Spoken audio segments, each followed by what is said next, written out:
Okay, how are we going to get to this goal? So really just communicate that and set your expectations early. So as far as spending, who handles what bills? Are we going to split all the bills 50-50? He handles the electric bill, I handle the internet, like the smaller bills, but the bigger bills like rent and daycare, we split them right down to half. Anything with our son, we typically split it right down to half as well.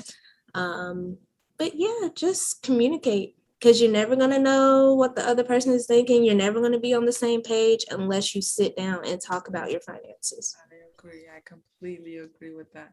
And what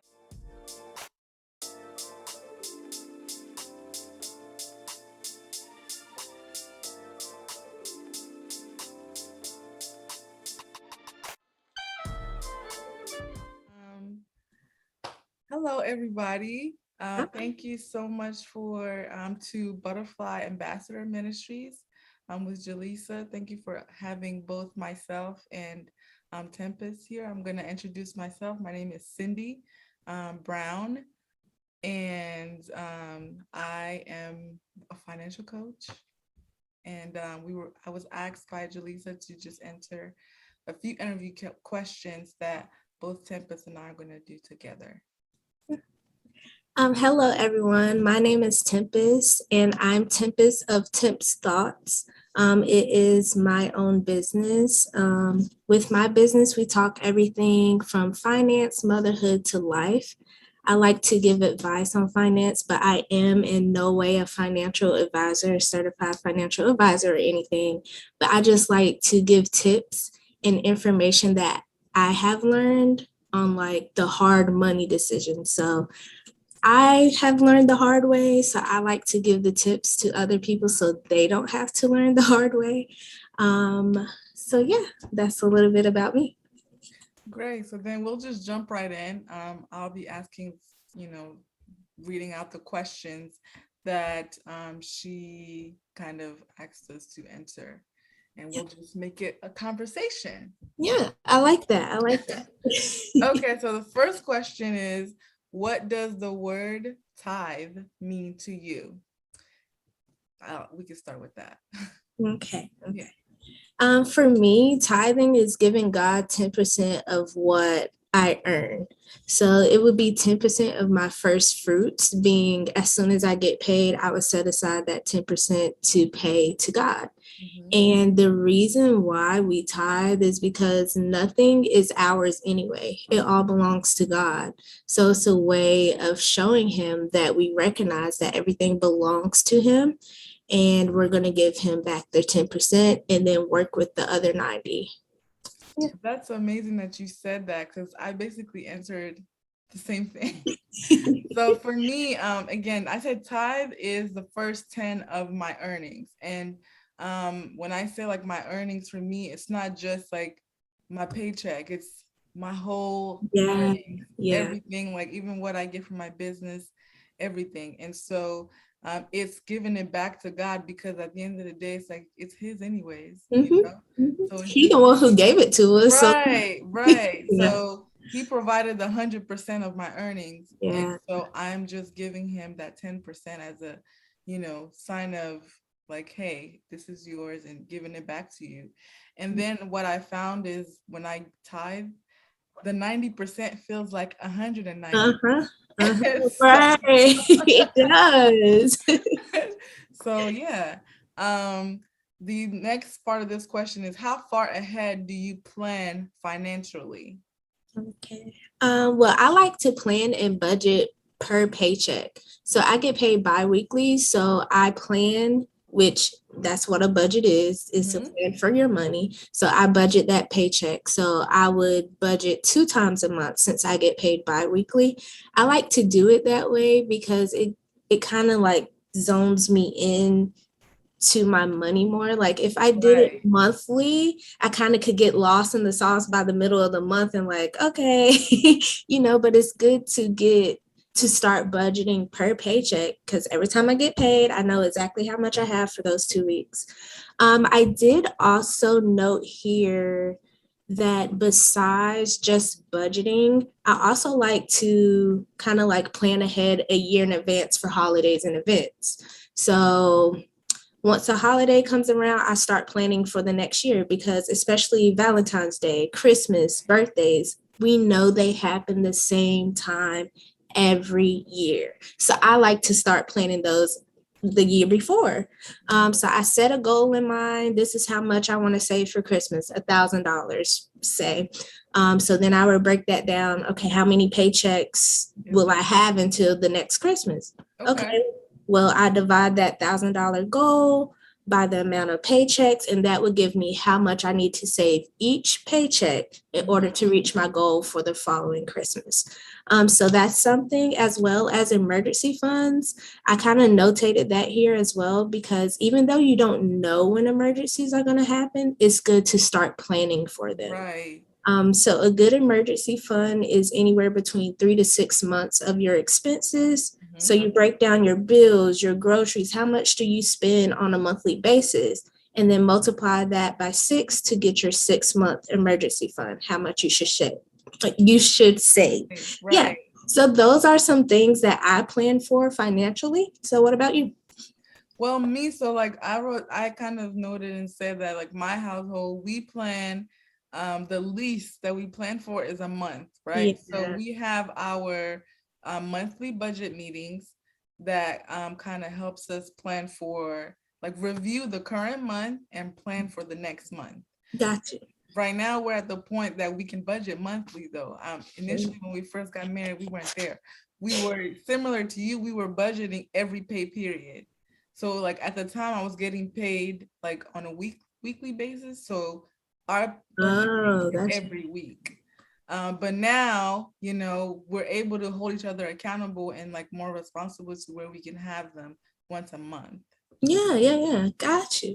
And I really liked what you said, like about like even with, an emergency fund and breaking down, um, how you plan out your saving goals. Like I think Yeah. that puts it into perspective. Like, hey, if I need to have this in 6 months, this is how much I need to save in the next 6 months. Like it's just Yeah. so like it makes sense. It's kind of like duh, but you don't really think about it when you're like going through it and like, trying to figure. Exactly, because I didn't think about that. Like before I started budgeting, I did not think about it like that at all. Like Right. I looked at my current situation and was like, I'm low income and I could barely even save $100, but you want me to save 2,000? What?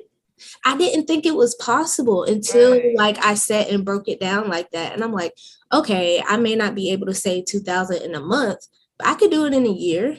Okay, and this is how much I would need per paycheck in order to get there. And those smaller increments, once you break it down, it's more attainable, Right. especially when you're dealing with a low income, or even if you make higher than a moderate income or a high income, it's nice to break those things down to keep you on track. Yeah. Yes, it really is. I mean, I think that regardless of how much you make, you still need to budget. You need to have a plan for your money, really. Exactly. So, And because if you can manage the small, you'll be able to manage more. exactly. And I feel like, okay, a little backstory. I try not to go too deep on this one question, but like, because now I'm in a higher income bracket than I was when I first started budgeting. But I felt like if I made a lot of money and then decided to start budgeting, I probably wouldn't. Because I'm like, Right. oh, I got money to blow now. Like I was used to struggling paycheck to paycheck. I got money to blow. But no, once I started budgeting with the small amount that I did have, it gave me the habits that I needed to continue saving and investing and doing everything with the higher income. And it's like, like to me, it's like it's even biblical, right? Like, how Mhm. can you be blessed with the little or the small? Like why would God give you something big if you don't even know how to manage something that's small? So you have to start where you're at and be able to grow into that.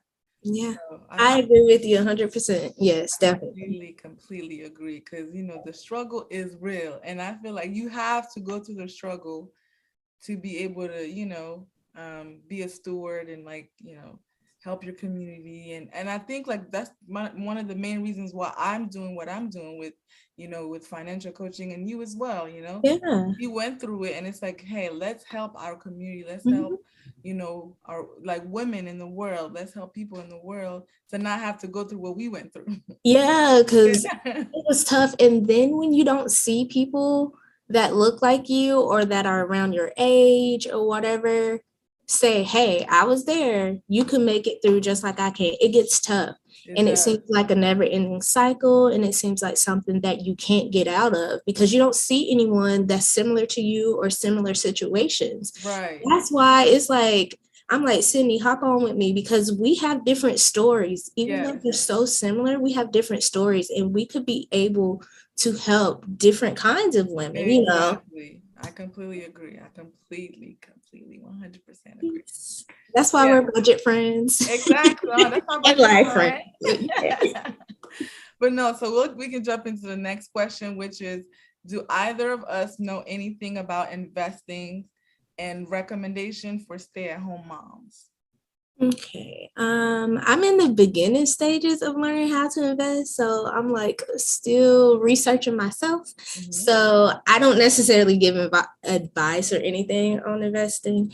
But YouTube, definitely other financial influencers, whether that be Instagram or where have you, and even financial advisors. I know we may not be able to really afford to have sit down one-on-one coaching meetings with the top financial advisors, but it doesn't hurt to go ask questions and and pick their brains a little bit.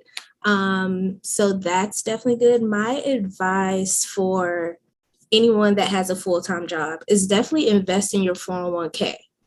That's something that I can tell you from experience. That is something I'm actively doing now. A lot of employers offer a company match up to a certain percentage. So whether that be 6%, if you contribute 6% of your paycheck to your retirement account, they'll match that with another 6%. So definitely, at least at the very minimum, do that.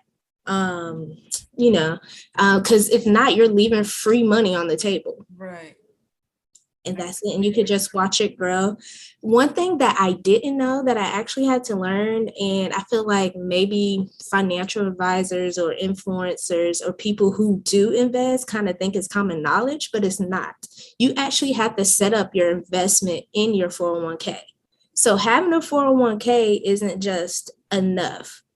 You're contributing money, but you're not investing that money. So you have to go in and manually choose where you want your investments to go. Now, that could be a little tricky, and you may have to do some more research on that portion of it, because I did. I was like, so this whole time, I was like, yeah, I'm investing. No, girl, you just got a 401k with some money in it. You're not investing that money. Investing it. Yeah, so it's not like I did not know that.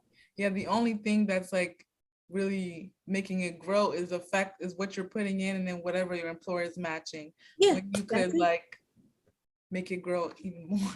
Yeah. So yeah, definitely. And sorry, go ahead. No.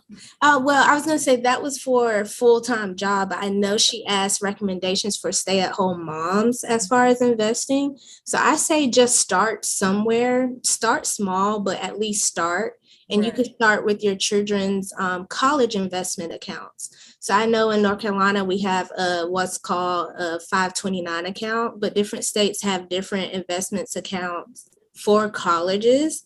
But yeah, definitely start with your children's college, because even if they don't use it for college, you could transfer it to another family member. So their sibling, or, if they don't decide to go to college and the other sibling does, you could transfer that money over to them. But it helps with this student loan crisis that we're in. We do not want our children to have to worry about student loans, okay? We don't learn that mistake, so we want to,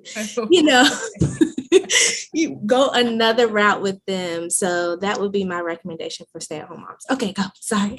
No, so I was gonna say, for me, yeah, I'm not a mom yet, but these are just suggestions that I would give out. So let me reiterate that I am not a financial advisor. Me either. And I cannot legally tell you where to invest your money. But I can just give you like some suggestions or some advice based on like my personal experience. But there are like plenty, like there's so many apps on the internet today that will easily get you started. Like a lot of people are like skeptical about them, and you have some people who don't agree with starting with an app. To each their own, right?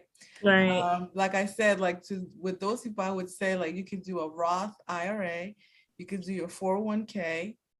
There are, again, there's a like within your 401k, you can reinvest those monies. It's like a plethora of things. If you're employed, I would definitely say check with your employer, call the IRA companies and find out like what plans you can like enroll into within your 401k or Roth IRA investments. The other thing I would say, like easiest thing would be to also like as far as apps, right? There are apps like Acorn, E-Trade, Robinhood, and even Cash App. Yes, I saw that Cash App does stock investments. Yes. And I did not know that. Yes. Until, believe it or not, Meg the Stallion was giving out money. I got a stock from Meg the Stallion. Okay. Oh, really? I kind of went on a tangent there. Yeah, I saw something on Instagram and it was like Meg and Cash App are partnering together to give $1 million. And money. I was like, I don't even really listen to her. I don't at all. But let me see what this is about. Right. And like literally you just put your Cash App name like in her comments or something. And I got like $5 of Coinbase stock. Right. I was like, on Cash App. Crazy. Mm-hmm. Okay, sorry, tangent. Mm-hmm. So yeah, you could like those apps make it so easy for you to get started. You literally just link your bank account and add the money and pick which stocks you want to invest in, and you can get started that way. I will say, like, of course, like get some kind of knowledge on like where or which stocks you're actually picking, but there are a lot of good ones out there. Like there are plenty of good ones out there.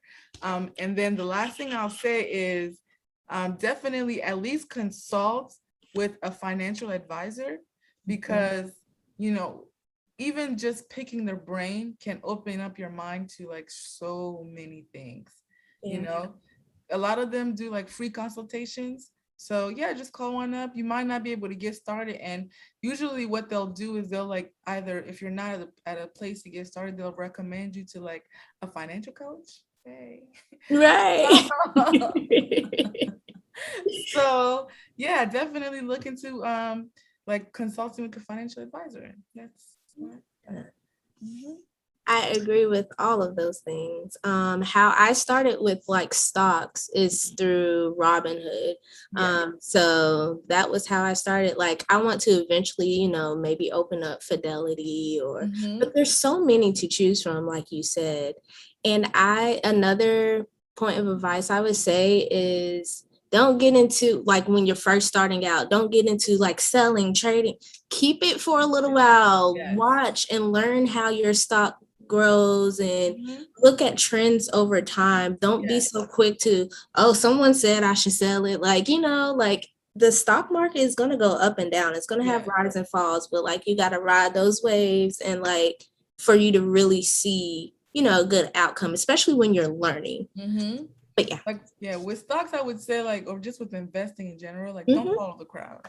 Like don't follow the crowd. Right. Because like that's just simple. I mean, you have to be able to like be persistent and be patient, and you'll watch your money drop, but then when you ride that wave, you'll also be able to see it grow. Yeah, definitely. So I 100% like recommend to not follow the crowd and start investing today. Like you don't have to wait till you're a millionaire or till like you're in a different tax bracket. You can start today. Like even like with these apps that I mentioned, you can start with something as small as $5.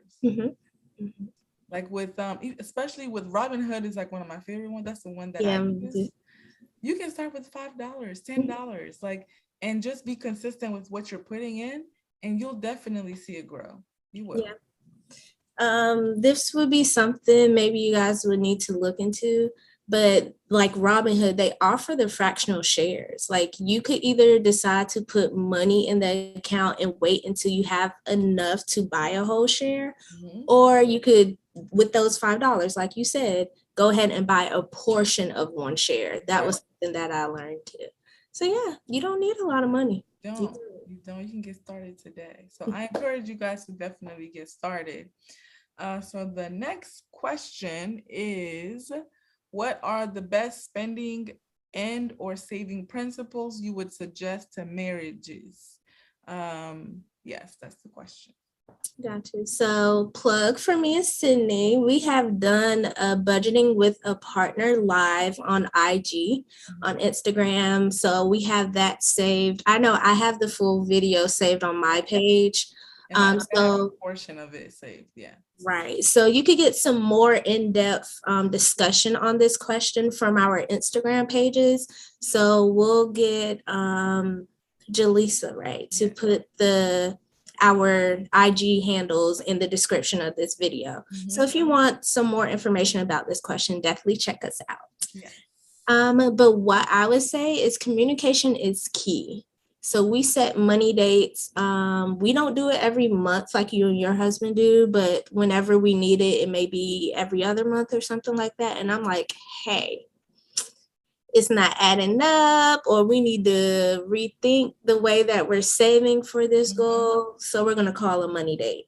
And me and my fiance, we get together and we have a whiteboard, notebooks, calculators, everything laid out like, hey, okay, how are we going to get to this goal?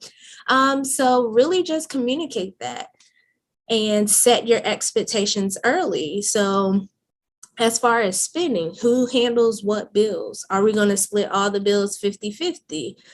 He handles the electric bill. I handle the internet, like the smaller bills, but the bigger bills like rent and daycare, we split them right down to half. Anything with our son, we typically split it right down to half as well. But yeah, just communicate, because you're never going to know what the other person is thinking. You're never going to be on the same page unless you sit down and talk about your finances. I agree. I completely agree with that.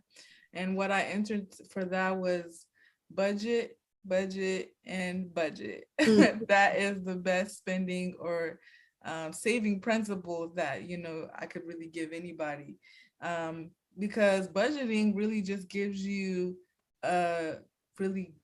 it kind of like gives you that overview of your finances, right? So you're able to like really know where you stand financially. And like I previously said, like my husband and I, we have our budget meetings every month. And the way we have our finances set up is, we have all of our money go into a joint account, and then we deviate it from there. So to kind of like offer that transparency, which again, we touched on this on our live on Instagram. So quick plug. Check us out. Follow. So we previously spoke about how, we have our finances set up to go into the joint and then deviate up from there. Because like for me personally, coming into marriage, that I wanted transparency. So in order to have that transparency, we decided like everything gonna come in this account. Yeah, very true. Very true. Because if not, you kind of like left not in the dark, because we communicate about it, but we don't do ours that way. We have our individual paychecks in our personal accounts, and then we divvy up the bill money or whatever expenses are coming up and then put in our joint checking from there. But I can't tell you an exact amount of what he makes because it goes into his account first. But we do communicate like, hey, this is what I have. This is what I'm able to contribute this time. But it is, part of everyone's personal finance. Everyone's story or system is going to be different. So it's really whatever fits you. But I'm thinking, everyone gives me some good ideas. Yeah, I mean, it's really like whatever works for you, like whatever works for your relationship is what you should do. Yeah. Because again, it is your finance, it is your money, and it is your goal. So exactly. you have to kind of be able to also I guess, know how you want it to be laid out.